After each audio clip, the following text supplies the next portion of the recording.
Are you recording already? Yeah. Oh. What am I supposed to do? Do the You intro? mean you're not ready? I was born ready. We retitled the show though. Let's Talk Gaming. Dun, dun, dun, dun, dun, dun. Okay. Yeah, please don't hit me with that thing. It looks scary. Yeah, I'll be running through Fallout 4 with my modified weapon. Yeah. Yeah. So The beer tap of doom. yeah, I've been playing. Yeah. You actually could put out a whole outfit. You know, the whole. Well, Even a barmaiden. I don't want to play spoiler for you, but you're gonna find a robot that can brew beer sometime in the game later. Yeah, I saw that on YouTube. Yeah, that's not a spoiler, is it? I didn't tell you where it is. No. I did loot a brewery already. Might be a reason why I'm getting into home brewing. I don't know. Did you go to Beantown? That one? Beantown Brewery. It's across a bridge south of Grey Garden. It's the first one you do with that guy from Brotherhood of Steel, the Brother Hans, or what's his name? Dance. That's his name. I'm not good with names. I find that character highly annoying. I find a few of the NPCs pretty annoying, but that's just me. I mean, the companion NPCs. Isn't it that actor doing his voice? Who did Ocean's 11? I'm not sure. You know, I don't know. I don't know who does the voices. Some of those voices sound awfully familiar, though. Yeah. Like it's that guy who did Ocean's 11. Which one? Richard Gere? No, with Brad Pitt and the lead Richard guy. Gere's in Ocean 11. Is he? Yeah. I didn't even know. No, it's not him. It's another guy. He's the head guy. No, he isn't. Well, there's a lot of very famous people in Ocean's 11, but Richard Gere's the head leader. Oh, I'm sorry, it's not Richard Gere. It's what's his name? He was in ER. Yeah, exactly. His name escapes me. What's that guy from ER? George Clooney. Clooney, that's it. Yeah. Sorry. It's not Richard Gere. Richard Gere. What am I thinking? Yeah. We're that old. Oh my. I'm gonna pull out the band hammer. Yeah. Richard Gere. Where did that come from? I know who Richard Gere is. What the heck? You know, he's got stories that he's lost through time because like there's a whole generation don't know anything about that guy. Yeah. And now that I think about it, Richard Gere hasn't done anything that I know of for years. Clooney's all over the place still. Wasn't he known as being a sex addict or something like that? Wouldn't surprise me. Oh, whatever. Yeah. So I've been playing Fallout 4. Oh, well, that's good. I've been doing a little of that myself. I'm still doing the quarter mastery and other Brotherhood of Steel missions. I did the little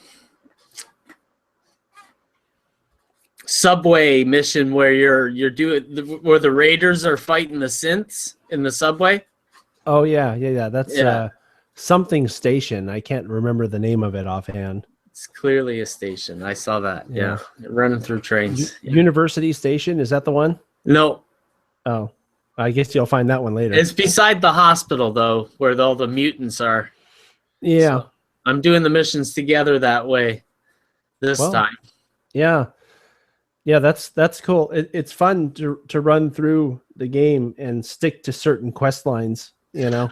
I'm totally sticking to a quest line that's going to keep everybody from fighting each other because I want to be a part of the Railroad faction, the Minutemen, everybody except for the synths because they're crazy bastards. Oh, so you're gonna actually take out the Institute then? Is that your plan? Yeah. Well, I don't know how I'm going to do it. Like I've been going through the game naturally, so I know a couple of spoilers from YouTube, but not really a lot of them. It sounds like you're going through a very similar experience that I had in my first playthrough because I did exactly what you're talking about. Nobody fought each other, but I did end up destroying the Institute. So it sounds like you're going through the same playthrough that I did my first time through. I made the mistake of befriending the Minutemen, And then all I did was go to these quests. They've kidnapped my friend. You know the ones I'm talking about? It's a socialist army. Oh, I mean, I just keep going to you kidnap my friend, you kidnap my friend, they kidnapped my friend, or someone has to do something about those raiders. And you go to the same places. Yeah. Do those quests, you go to the same places dozens of times and take out the same bad guys. It's like, it's what we were talking about in our first podcast or broadcast or webcast, whatever this is. I wish it didn't respawn so much. Well, yeah, that's true in some ways, though. But like, a living world is like that. There's a flotsam and jetsam of people. It's just that when you recognize this as a carbon copy, that's the problem. Yeah, they should make it random, like these spawns or something like that. Yeah, I think that they give the same types of bad guys to the same areas in the respawns. Like, for example, there's a railroad station I talked about the last time we chatted called Bedford Station. Yeah. And you get the same quests from, even sometimes from the same NPCs at the same settlements, where these ghouls are run through, and if they get too ambitious, they'll run us out of our settlement. It never happens. Yeah. So you go to Bedford Station every time and kill ghouls, or you go or you go to the there's that other Air Force with the big satellite dish. I can't Olivia, USA. I think. Yeah. The USAF. That's always raiders. Yeah. Right. You go to Breakheart Banks. That's the other. There's another farm in the north part of the map that's very close to, I think it's the Slog, somewhere up there, called Breakheart Banks. And it's always super mutants there. There's that one dig site or whatever, that excavation thing. It's always raiders there. So I think if they made them random spawns, like you're saying, and have different monsters in the places, that would be better. Games have really been limited in their development. Like, we've always had great aspirations for what the game should be. Yeah. Right from 97 when Quake came out, or 2002 when Half-Life 2 came out. Like, games have always been stifled by hardware. We're stifled right now by the whole network, the way internet is being, screwed out of people's. Like, I can only get 1 megabit here, but I've got a fiber into my house. Oh, really? Yeah. Like, I'm on a fiber connection, but I've got 1 megabit upload. Like, that's strange. How is that possible? Yeah, can it be tuned to where you can, like, limit your download and transfer it over to your upload? It's 100%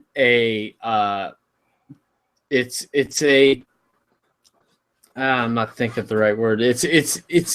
It's a money grab. It's the fact that there's no law to keep them from doing it. And, this is exactly like why Google Fiber is going into markets and just going, 50 up, 50 down. There you go. How do you like it? I love it. I'd love to have some speed like that as much as I upload to YouTube. Jeez. They're making it cheaper than the other companies and everything, and they're just showing people that it can be done, and that other companies are totally not doing it because it doesn't make financial sense. But well, I mean, whatever, I don't see how limiting people makes financial sense. Well, the thing is we're in a time where things are changing so fast. The beautiful word of our golden era is disruption. Like Elon Musk is making 2,000 satellites to make low Earth orbit Wi-Fi. Like, woohoo! That's gonna be great. Well, he makes pretty cool cars, doesn't he? Hey man, that guy does whatever he wants, and I love it. Yeah. I love it. He reminds me of, and I think they even patterned the character a little bit after him, as Iron Man. What's that guy that Robert Downey Jr. plays? I've heard that. Yeah, he's like this inventor guy, right? I've heard that a number of times, and I haven't watched the movie at all. I'm gonna watch it now because I was like, "Is that true?" Like they like. I know we don't do movie reviews on this video on this episode or whatever you call this series of videos, but I have to say that Iron Man, the first one and the second one, were very good. The third one I thought was a little. Do you know what's funny, Ron? Come to think of it, I didn't like the third Iron Man for the same reason I complain about the power armor in Fallout. In the third Iron Man, they have like 10 or 15 of these suits, you know, and there's like 10 or 15 Iron Men running around. Oh, really? Well, right, because anybody can wear this. It's like a suit of power armor, come to think of it. Kind of like that Pacifica movie. So, but anyway. Yeah. And George Clooney is not in that movie. And Richard Gere isn't either. That's Robert Downey Jr. See, I know who that is. Yeah. Yeah. He's tore quite a few of hotel rooms. Glad he's got his head back on. Yeah. Well, that's debatable too, but I won't get into that. Yeah. Yeah. So you wanted to talk about YouTube videos. Yeah, a little bit. I was going to talk about, and I don't know if we'll be able to get to all three of them, but my idea was to talk about the three different techniques I use for capturing and uploading my videos to YouTube, the game related videos. Oh, good, because you're on a console, right? Yes, I use an Xbox One. And so I got a capture device called Elgato. I don't know if you're familiar with that. There really are two or three sort of popular ones, and Elgato is one of them. There's another one that has a bizarre name that I have no idea how to say it. I call it Cabbage because it reminds me of cabbage, but it's like Hoppage or Hopage or something like that.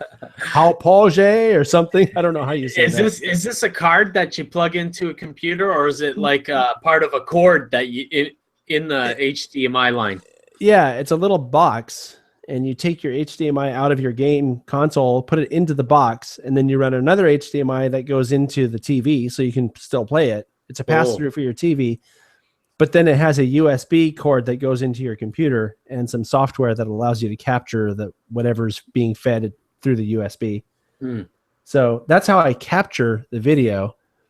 Before I had that, I just used a very good camera taping the screen, which actually didn't look terribly bad. Hey, because I have pretty good cameras, just because I do video production when I'm not doing game stuff. That's old school YouTube. Yeah, and like I said, it looked pretty good most of the time. There were a couple of videos I uploaded to my channel in the very, very beginning when I first started the channel a little over a year ago that were taping the screen of a regular TV. They look horrible, but I caught something on the game that I thought was so unusual or so cool, and I don't even know if it is. I haven't really looked that hard to see if anybody else put videos up of this stuff.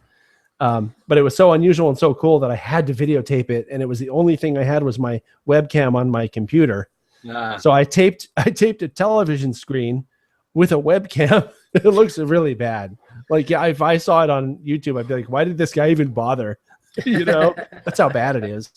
See, but at least I realized that, I could be one of those people like, oh, you think you can do better or whatever. I know I can do better, so I can talk crap about myself. I'm telling you, YouTube has a thing for terrible videos. It's just the way it is. Well, that's what happens when you give people the ability, just anybody, the ability to broadcast themselves. I actually made my first videos in 2002. I played a video game with my brother, like we're doing Black Hawk Down. It was like this squad first-person shooter thing, and me and my brother were doing something, it's the only thing we did together. So, it's kind of fun. Like, we're not close. So it was kind of fun. And then I got involved with the modding community, like editing maps and stuff like that. And I met a modder who totally hacked the game and made the vehicles fly. Right, like he made a helicopter skin and then made a flying helicopter. It was before Battlefield did it, right? Yeah. So I got a program called Fraps, it was like $29 and recorded my screen, and that was the first video I ever made. That was a screen capture device. Is that what it was? Yep, just like this OBS, but a lot easier. It was like point and click.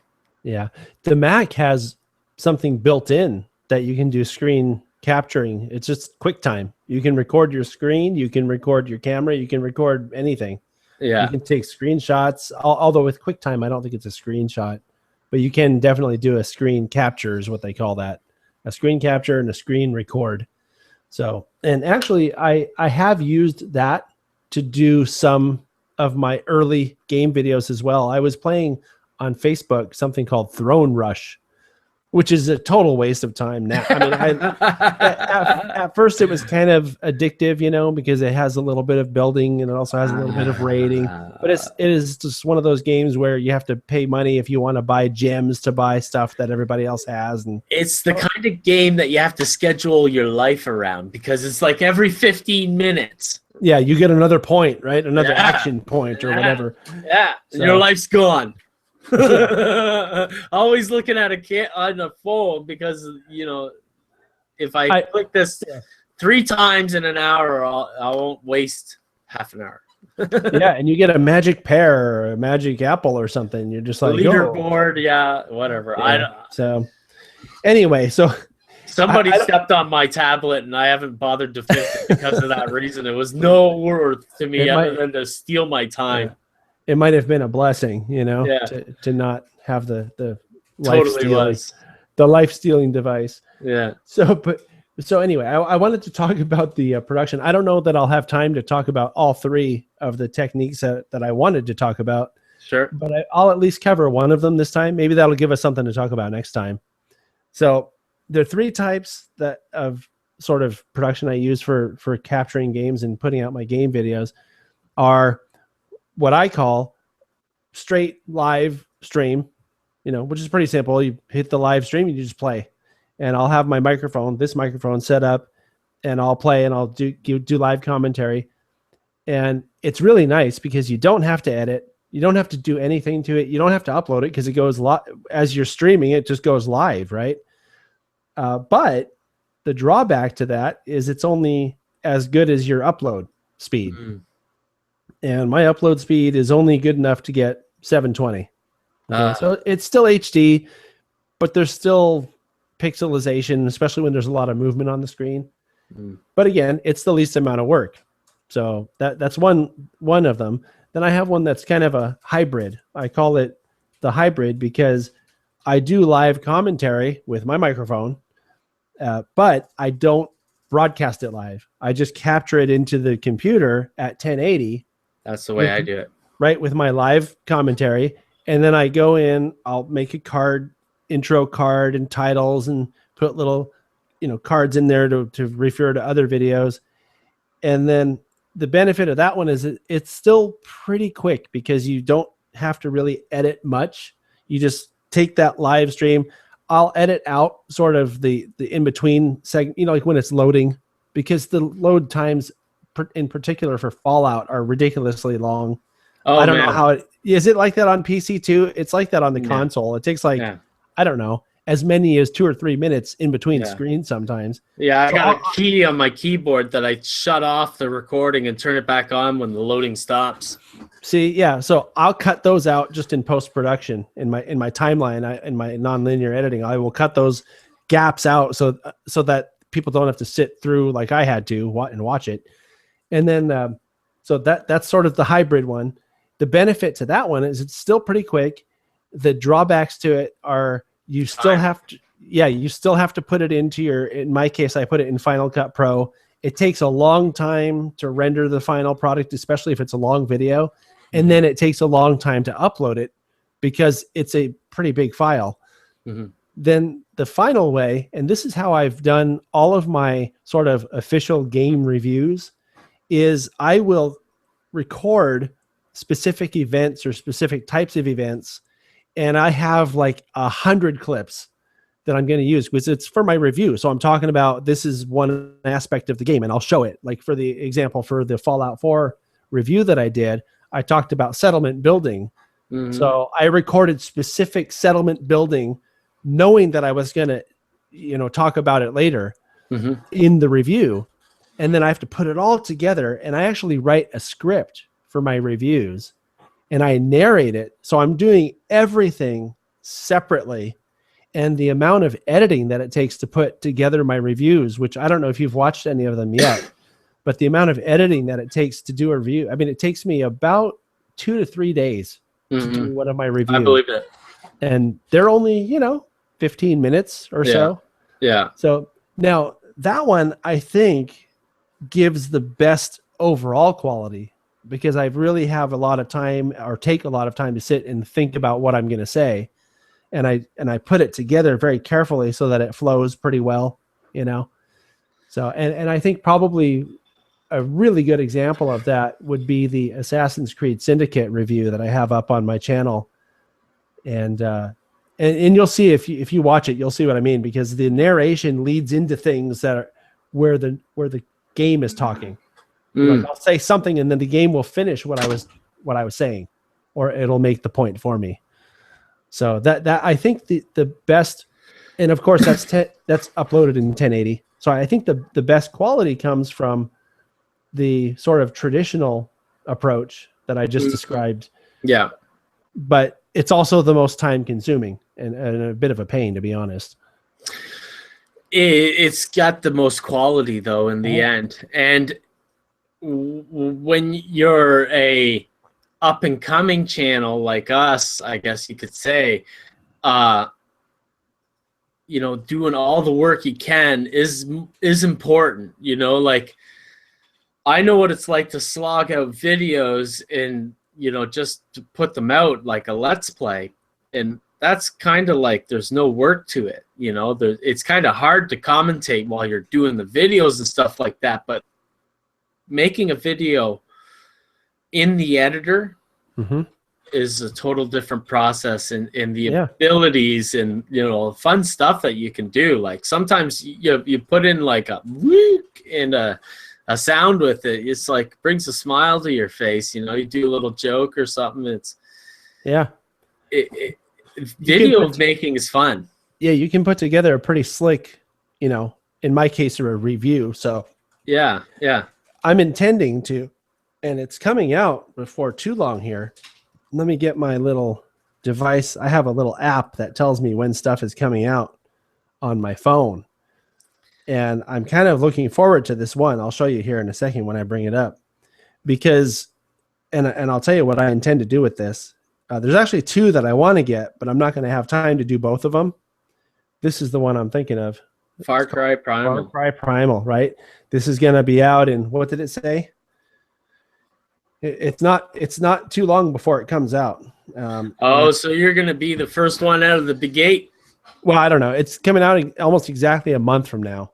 And I want to be one of the first ones out of the gate, because I played the other Far Cries and they're very good games. This one's set in caveman times, so it's not going to be a shooter like with guns. I don't know what it's going to be. I haven't read much about it because I don't want to spoil it for myself. But sorry? Use your main channel link as your calls. Like, send a letter to the company.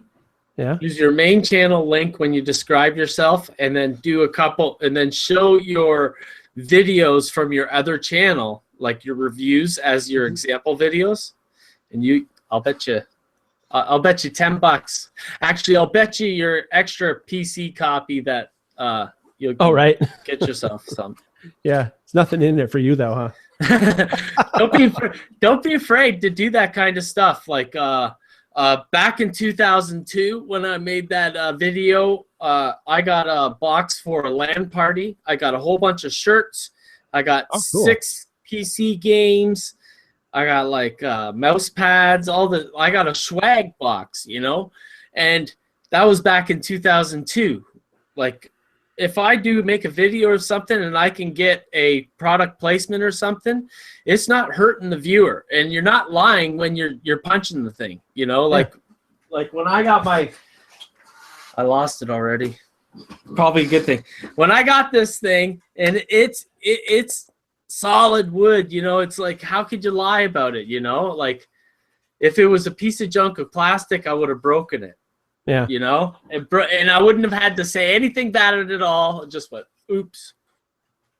End of video. Yeah. You know, that's what you do with junk. Exactly. You know, you don't have to say anything bad. You just, you know, junkify it. It is what it is. So. Yeah. So don't be afraid to contact the game company and try to get a review and use your other channel as clout. Yeah, I might end up doing that. I mean, we've done that with some of my other channels, all about trains and railroads and model railroads and stuff like that. And we have approached and had some success with getting some products for review from manufacturers. Now, I tell them ahead of time. Talk offline about that, because I know a couple of companies that I've been working with since 2006 for that kind of stuff. Yeah, let's definitely do that before we're done talking. We'll sign off of here and we'll do that. But back to the game thing, because I do have to go pretty soon here, because I wanted to mention that I'm going to be doing this.